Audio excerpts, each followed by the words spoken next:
монголчууд маань хувь заяатай байж оюу толгойгоо олон жил ашиглаж эннийхээ үр шимийг өнөөгийн монголчууд, маргаашийн монголчууд бидний үр хүүхэд бас хүртэж явах болтугай гэж өөрөө.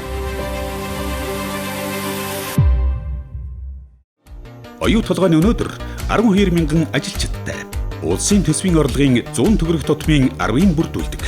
Монголын хамгийн том ажил олгогч, хамгийн шилдэг татвар төлөгч компанийн нэг юм. 2020 онд ил уурхаагаас 149 мянган тонн зэсийн баяжмал, 182 мянган унц алт экспортод гаргасан. Оюутлогоо төсөлд одоо нийтдээ 12 мянган хүн ажиллаж байна. Үүний 93% нь монгол ажилчид байна. Харин оюу толгой нь баригдаж дуусаад олборлолт явуулж байгаа уурхай юм уу? Эсвэл баригдаж гүйцээгүй байгаа төсөл юм уу гэдэг асуулт зарим хүнд байдаг. Асуултын хариулт нь гэвэл оюу толгой нь олборлолт явуулж экспорт хийж байгаа уурхайч мөн бүтээн байгуулалт нь бүрэн гүйцэд дуусаагүй байгаа төсөлч мөн.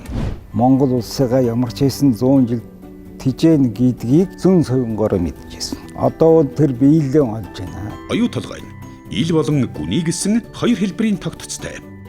2013 оноос хойш ил уурхайгаасаа олборлолт хийж зэсийн баяжмал үйлдвэрлэн экспортлож байна. Одоо гадрын хөрсөн дээр гаргаад нэмүүртэг шингэн гэдэг үл энэ бол одоо баялаг бүтээж байгаа зүйл мөн. Ил уурхайн үйл ажиллагаа өрнөх энэ хооронд оюу толгойн гүний уурхай нь төслийн шатандаа буюу газрын гүндэх бүтээн байгуулалтаа хийж байгаа юм. Тэгэхээр оюу толгойн ил уурхай бүрэн үйл ажиллагаа бүхий уурхай болчихсон. Харин гүний уурхай нь баригдаж хараахан гүйцээгүй байгаа төсөл гэсэн үг юм. Газрын гүнд орших хөдрөн зэс алтны илүү өндөр агуулгатай учраас оюу толгойн гүний уурхайн төсөл нь үнэ цэний хувьд маш чухал төсөл юм. Одоо энэ далд уурхайг жишээлбэл яаралтай ашигланд оруулах хэрэгтэй юм байна. Тэгэх юм бол жилийн орлого маань 5 тэрбум доллар болох юм. Гэвч хөдрийн биетэд хүрэх нь хүнд бас урт даваа. Уул уурхай гэдэг бол өөрөө мэрэгжлийн салбар. Улаанбаатараас дархан хүрэх зайтай Дуйсвиц буюу 200 км түнийл барих. Тэдгээр түнийлийг газрын гүнд нэг ээлжиндээ 350 машин техник 1000 гаруй хүн зэрэг ажиллахад хангалттай орон зай гаргаж өгөх буюу өндөр өргөнийг тааруулан барих. 1 2 3 4 5 6 7 8 ийм урт кабель болтоор ингэж боож хэлгээг хангадаг. 7 давхар байшинтай ижил өндөртэй бутлуур, цахилгааны дид станц, машин техникийн засварын цех, шатхуун түгээгүүр, цемент шүршмэл хадгалах байр гэх мэт шаардлагатай бүх дэд бүтцийг барих. Ингэснийхээ үр дүнд одоо аюулгүй ажиллагааг хангаж байгаа. Энэ бүх барилга бүтээн байгуулалтыг газрын гүнд 1.3 км-т буюу Blue Sky цамхгийг 12 давхарласантай Дуйцвиц газрын гүнд барих. Бидний зогсож байгаа энэ газар бол за газрын гадаргаас доошоо 1300 м-ийн гүнд байна. Дээрээс нь түнэл, дэд бүтцтэй агаар жуулалт, тог цахилгаан, усны шугам сүлжээ суйрлуулах зэргийг бүтээн байгуулад байна. Хамгийн чухал нь гүний уурхайд нэг дор ажиллах 1000 гаруй уурхайчдын аюулгүй байдлыг өдөр бүр хангах ёстой. Тэгэхээр энэ нь тийм чамархан төсөл биш юм аа. Харин өнөөдөр гүний уурхайн бүтээн байгуулалт төгсгөлийн шатанда ирээд байна. Гүний уурхайн төслийн хамгийн сүүлийн чухал үе шатуудыг гүйцээж баялагын үсээ нээх мөчн засгийн газар Рио Тинто хамтран оюу толгойн өрөөгөөжийн хуваарлалтыг шийдвэрлэж зардал өсөлтийг яах вэ гэдгээ тохирох. Үйлдвэрлэлийг бүрэн хүчин чадлаар нь явуулж эхэлснээр бүрэн гүйцэж оюу толгой жинхэнэ үнцэнд хүрэх юм. За ойрын хугацаанд манай багийн хийхээр хүсэгдэж байгаа хамгийн том ажил бол андеркат буюу монголоор огцох малцыг нээх ажил юм аа. За энэ ямар учиртай ажил вэ гэхээр оюутлогын гүний уурхайн олборлтыг ихсүүлэх хамгийн чухал үүсээ нээх үндсэн төсвөр гэж хэлж байна. За огцох малцыг ихсүүлснээр газрын гүндэх хөдрийн биетийг доош нураан буулгаж газрын гадаргал зөөрлөн гүний уурхайн олборлтыг ихсүүлэх боломжтой болж байгаа юм. За товчхондоо бол оюутлогчид бидний хувьд олон жилийн хөдөлмөрийнхөө үр шимийг харах үүсээ нэх торгон мөчийн өмнө ирээд байгаа гэсэн үг юм.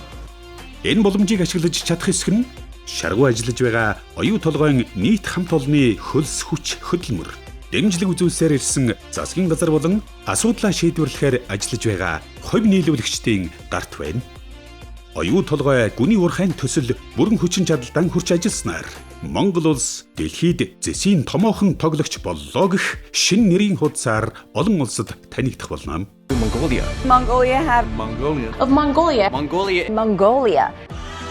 Оюу толгойн гүний уурхай шиг нүсэр том, нарийн төвхтэй бүтцтэй төслийг гүйцэтгэж, хөдрийг олборлоход техникийн нарийн мэдлэг, ур чадвар, туршлага, хөрөнгө мөнгө шаардлагатай болдог. Монгол улс 34% эзэмшиж байгаа.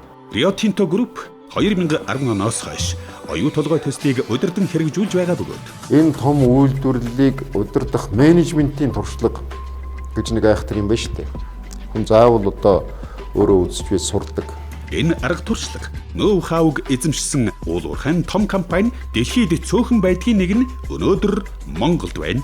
Риогоос өөр 2 км-ийн доор малталт хийгээд гаргаж ирээд экспорт хийчих чадaltaй газар байгаа юм. Хийн. Гэвч олон шалтгааны улмаас оюу толгой гүний уурхайн төсөл тийм ч дардан замаар явсангүй. Оюу толгой төслийн хүрээнд явагдах далдуурхайн үйл ажиллагаагаа албан ёсоор зогсоогоод байгаа юм. 2013 онд хувь нийлүүлэгчдийн асуудлаас болж төсөл зогссон. Тэгэхээр өнөөдөр бид нөгөө ашиг нь хүртэх цаг нь болоогүй байхад ашиг нэхэд улс төрийн элдв тийм ээ шаардлага тавиад тэмцэл өрнүүлээд энэ бол яг хэвээр ардчилсан Монголд байдаг л үзэгдэл байх. 2 жил гаруй хугацаанд зогсноор Монгол Улсын эдийн засгийн алдагдсан боломж 3-аас 4 тэрбум доллараар хэмжигдэнэ гэх тооцоо гарсан байдаг. 2016 онд төсөл дахин эхлэв. Оюу толгой төслийн 2 дахь шат буюу далдуурхай үйл ажиллагааг сэргээх төслийн санхүүжилтийн гэрээг талууд өнөдөр байгууллаа. Төсөл дахин эхэлсэн ч хүндрэл бэрхшээл учирсан хിവэр байлаа. Хэдийгээр бүтээн байгуулалтад зарцуулагдж байгаа хөрөнгө өсгийн хэрээр эдийн засагт ийргээр нөлөөлж шин ажлын байрууд бий болж өмнөхөөсөө илүү татвар төлөгдөх болсон ч гэсэн засгийн газарт ирэх урт хугацааны үр өгөөжийг хойшлууллаа. Үүний улмаас засгийн газар болон хөрөнгө оруулагчдын хооронд үл ойлголцол зөрүү үүссэн юм. Rio Tinto компаниас ч юм уу одоо Turquoise компаниас бол төслийн үйл ажиллагаа зогсох хэмжээнд бол асуудал байна гэж огт хэлээгүй. За оюу толгойн гэрээ сайжирна. Далдуурхайн бүтээн байгуулалтын ажлыг эхлүүлнэ. Тэгэхээр засгийн газар эдгээр байгууллагуудтай хамтран ажиллаж харилцан мэдээлэл солилцож ажиллаж байгаа гэдгээ та бүхэнд бас өнөөдөр дуулах гэсэн юм. Бидний хувьд чадах бүх зүйлээ хийн яагаад гэвэл энэ бол эдийн засагт төлөөлж чухал. Энэ төсөл цааш өргөжлөх ёстой гэдэг хатуу байр суурьтай байдаг. Оюу толгой орд бол яагаад ч зогсохгүй шүү дээ. Дэгтэй ингээд ажиллаад эхэлсэн орд учраас бол хинч зогсоож чадахгүй. Оюу толгойн үйлдвэрлэл бүрэн хүчин чадалтай хүрэхэд Монгол улс дэлхийн тавцанд шинэ байр суурь эзэлж олон улсад хүлээн зөвшөөрөгдсөн томоохон зэс үйлдвэрлэгч орн болох боломжтой болж хөгжлийн олон сайхан боломжуудын үе хаалга нэгдэх болно. Оюу толгой гэдэг компани Монгол бүртгэлтэй компани. Энэ бол Монголын баялаг. Тийм учраас миний зорилго бол ерөөсөө энийг төслийг урагшлуулж би дэлхийд нь өрсөлдүүлмээр. Тэгэхээр эндээс гарах одоо бүтээгдэхүүн гэдэг бол Монголын эдийн засагт асар их нэмэр болно. Яг нь оюу толгойг тойрсон буруу зөрүү ойлголтууд гардаг хэдий ч хамгийн чухал нь хамтдаа эхлүүлсэн энэ төслийн үр шимийг хүртэхэд хүртэл зогсолтгүй хичээл зүтгэлээр бүтээн байгуулалтаа гүйцээж үүцээ нээх баярт мөчийг Монгол хүн бүр харах учиртай.